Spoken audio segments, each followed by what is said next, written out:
in the villages, for the small gods, for the idols, where they use the animals, they use the lambs, they use the sheep, they use the other to slaughter them, to give sacrifices. Hallelujah. Amen. So when you raise your prayer altar, it should be respected, it should be honored, it should be a place that you sacrifice your life for the things of God. You have sacrificed your time. You sacrifice leaving your family. Abraham had to leave his family, left his homeland, left his people to move into another land where God showed him. But unfortunately, the will of man most often is different from the will of God. And God has a lot of ways to test us, to test our faithfulness, to test our strength, just as he did to Abraham. God had to bring famine to see if the reason that he brought him was actually the reason where that Abraham came to the new land, to the promised land that he showed him. A lot of people have moved from their homelands into new lands. They have been migrated, just like Abraham did. A lot of people have moved from one city to another. It is not by your plan, but God has designed that it should happen that way. So what are you doing in your new land? Somebody goes around, is looking for a job. He said he's living in the village. He has no job. There are no opportunities. Somebody left his country, that is moving to another country because there are no opportunities. But he moved to a place where there are better opportunities. God took you from that place and brought you to where you find yourself. God would have taken your brother, would have taken your sister, would have taken your cousin to bring you to that place. But he decided, he had that covenant with you that he will not let you down, and he brought you to that place. So are you with him? The contrast is that unto what Abraham did to honor God. When people come to these new places, they forget about to worship God. They think they did it by themselves. They did it by their own. They took themselves to those places. You don't do it by yourself. Because when you want to do it by yourself, you're bound to fail. Because God is going to put you to test. And God tested Abraham by bringing the famine. The famine that cropped in Egypt, where the farmer was there to test the faith. Because there was nothing. There was hunger. Things were not working. But Abraham was steadfast. Abraham never gave up. Abraham stood on the vow. Abraham was loyal to God. Hallelujah. Mm-hmm. So, what would you have done if you were in the place of Abraham? If we were put in Abraham's position, what would you have done? What will you have done? Will you be disappointed with your God? Will you have turned down the opportunity that God gave to you? Will you have refused to move because of the obstacles? God is always doing things to test us, my dear brethren. God will never want to leave us or forsake us. God will always want to do things in our life to teach us, to see, to put us to test, to see how strong we are, to see how faithful we are, to see actually when we are genuine. If we are genuine, or we are just by our own mission. And that's why God asks us, the word of God tells us that, he said, in spite of all challenges, no matter the challenges that comes to us, anything that befall us, even in our personal relationship, even in our jobs, even in what we are doing, in our businesses, in our ministry, God is always asking us to wait. He said, let us wait upon him. Let us have good courage and he will renew our strength. Because at the 0 hour, when he intervenes, your situation will change. He said when he intervenes, you will mount up your wings like the eagle. When God intervenes, you shall run and not weary. When God intervenes in your situation, you shall walk and not faint. Hallelujah.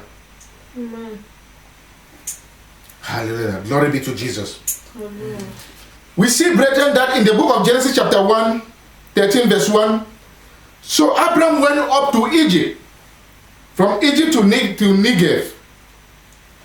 He didn't go alone, but he moved together with his companion.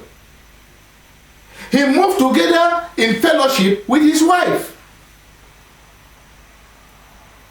and took along every belongings, took every accomplishments, took all the treasures that he possessed in his homeland. He took along, and most importantly, he took along his nephew Lot with him. God had blessed them. They became so wealthy, possessed a lot of treasures. They kept a very good company together. In spite of hunger, they persevered from the famine, and we realize that there's something special I want to bring up. Abraham took along Lot, his nephew, along with him, to keep this sweet fellowship together, to keep this bond together, because it's a close relative. The Bible says when you move with a king, you will move with the company of a king, you will not go hungry, because wherever a king comes, he's welcome. He's given a red carpet reception. So Lot, because of his fellowship of his brother Abraham and the wife Sarah, he enjoyed that sweet fellowship. He enjoyed all the benefit. He equally possessed a lot of possession, livestock. He had his own herdsmen, just like Abraham. And he possessed a lot of things, a lot of other things that he possessed. Because Abraham was a man of good faith, a man of love. He shared everything with his nephew. But we have to see the complexities that are involved in human relationship. When humans come together, they agree to come together. But when they rely on materialism or on their possessions, they tend to forget the presence of God in their life. They tend to forget the blesser. They tend to forget the anointer, the person who changed their life, the person who moved them from 0 to plus, the person who changed their situation, the person who took you from your homeland and brought you to the country where you are, the person who brought you and gave you the job, the person who gave you the business. Humans forget easily. Abraham never forgot. But when Lot have accomplished a lot of possession, Abraham realized that where they live was not big, was not big enough for them. Couldn't accommodate them. So Abraham had to ask Lot if they could stay apart from each other. If they could move to different directions.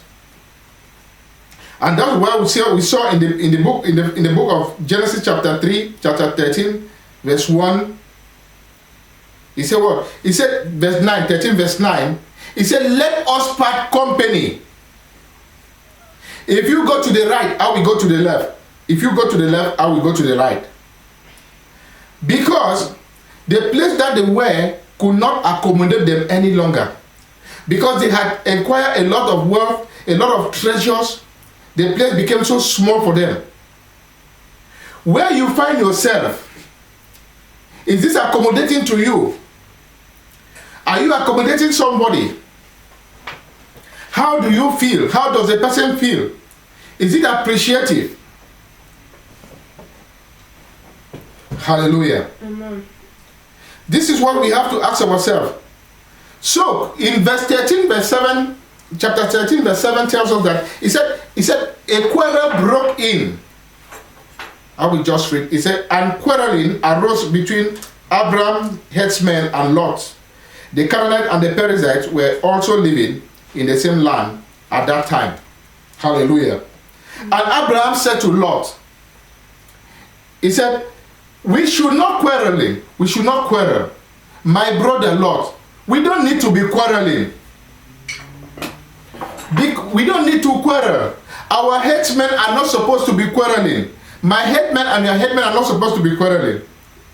Because you and myself, we are close relatives. He never said, because I brought you to this place. He said, because you and I are relatives, close relatives. You and I have a sweet fellowship together.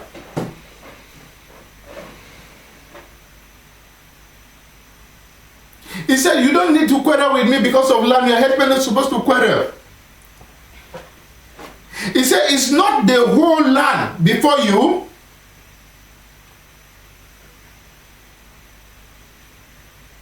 It's okay. Let us part company. When you move to the right, I will move to the left. When you move to the left, I will move to the right. They had to move, to split, to go to opposite directions. But brethren, when God comes in, when God has designed something upon your life, when God has blessed you, and when you stay faithful to Him, know that His blessings will always be abound unto you. His hand is not short that He cannot reach you. When you knock His door, He will open for you. When you seek His face through your prayers, He will come to you. When you ask, He is surely there to give you the answer to what you are looking for. Don't bother. Don't look unto man. Don't look elsewhere. Don't be distracted. But focus on God. Glory be to Jesus. Hallelujah. Lot had to part company. What happened to him? He decided to move to Sodom. Because it's a big city with a lot of plain land. He pitched his tent and was living there. But the contrast in him was that where he had moved, because he looked at the glitter, everything that glitter is not gold. He looked at the things that are glittering outside there. He moved to the big city. But the big cities are spots of infirmities, areas of test, areas of sinning. Such was Sodom. And the Canaanites and the Perizzites that were there, what happened? They have been striving among each other. And Lot could not find it a pleasant place anymore. Brethren, he regretted for moving. So I just want us to understand that when people push you into situation, there is a reason. God has a reason for that. The headsmen of Lot and Lot himself brought quarrel because they were so interested in the possessions, what they have acquired, materialism, and they move away from the presence of God, who is the giver, who is the awarder, who is the blesser, who is the provider. And when the disappointment crops in, things could not work well for Lot. When people push you away, go away. When you go to bless your brethren and they insult you, clear your foot and move. When you find yourself unwanted in a relationship, you make a choice to walk over it. If it doesn't work, you retreat.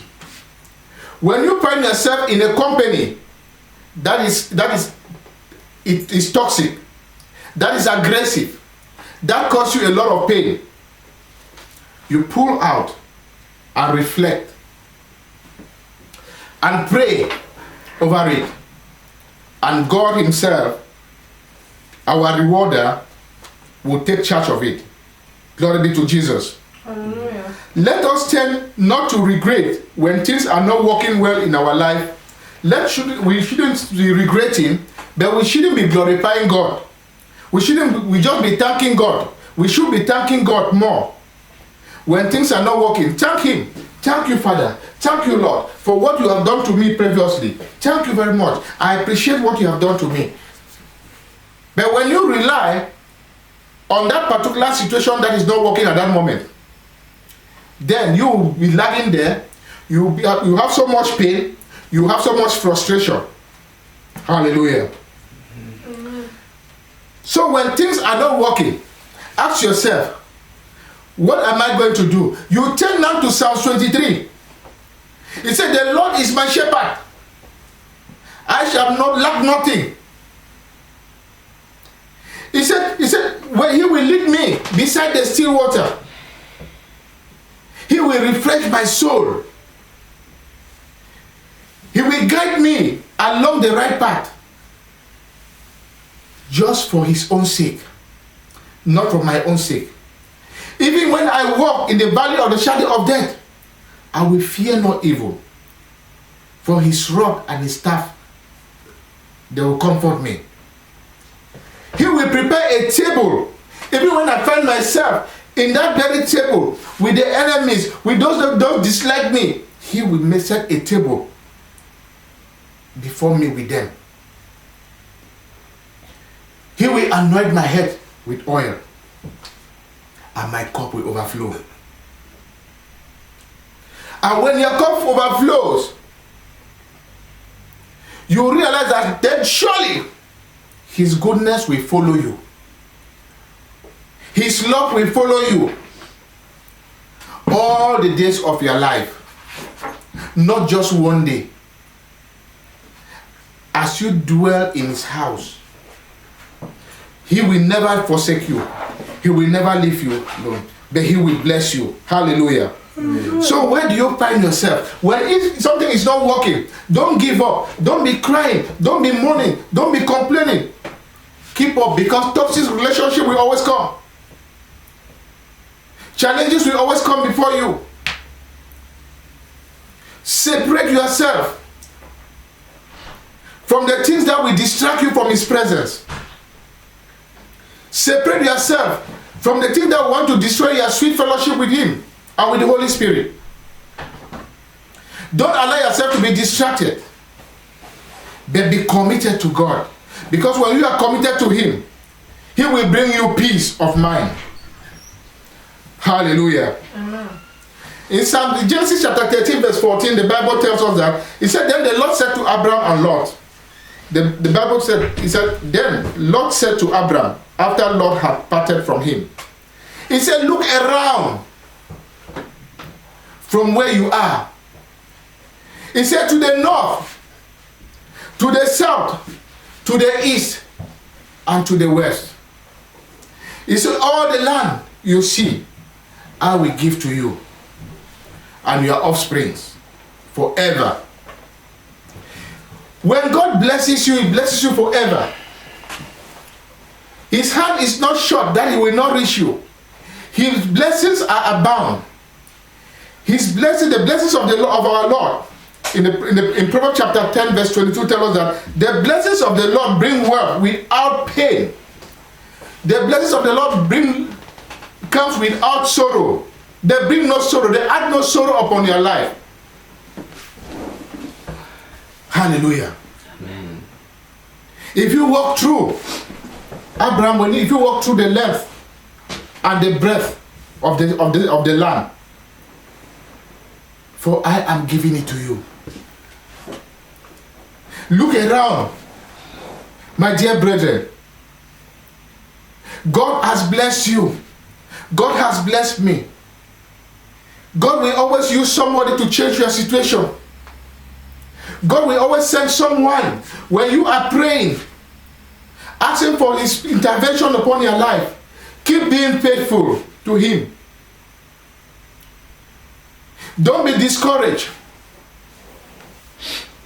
Because at the 0 hour, he's going to send somebody that you least expect, that you have never known, that you don't even know, you don't even expect to come in to intervene, to change the situation. God is so good. God is so kind. He loves us. He wants us to continue to keep this sweet fellowship with him. Let us not go out of his presence. Because he told Abraham, he said, I will make your offsprings like the dust of the earth. God is promising you that he's going to make the blessings that he's going to give to you. His blessings are going to be like the dust of the earth. Can someone count the dust of the earth? You cannot count the dust of the earth, but you can count grains of rice.